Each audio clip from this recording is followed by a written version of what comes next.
ndërkohë do të ndalemi për pak momente në një zhvillim të minutave të fundit, ashtu si kundër jeni duke ndjekur edhe përmes titrave, bëhet fjalë për një ngjarje kriminale me skem të pastër, atentati kjo që është regjistruar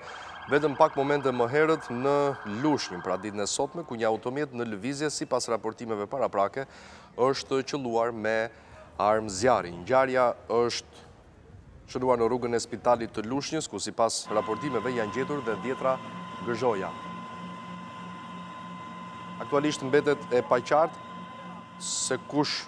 ka qenë në fakt objektivi i atentatit, ndërsa forcat e policisë kanë krijuar një perimetër sigurie. Ndërkaq jeni duke ndjekur pamjet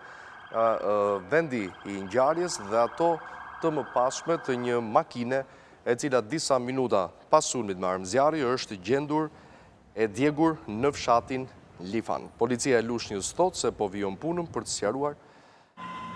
rrethanën e atentatit. Pikërisht kjo është makina e djegur nga autori apo autorët në Lifaj. Pra është gjendur nga autoritetet, ndërkohë në minutat e ardhshme pritet të ketë edhe një informacion ose deklaratë për mediat nga ana e policisë Lushnjës për të kuptuar më shumë rreth dinamikës,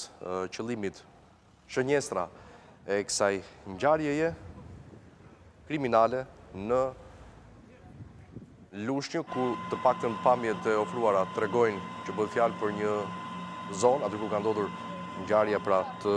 banuar, marrë në konsiderat dhe pamjet filmike ku sikundër e shohim janë kalimtarë të rastësishëm në rrugë, por edhe biznese që operojnë pikërisht pra në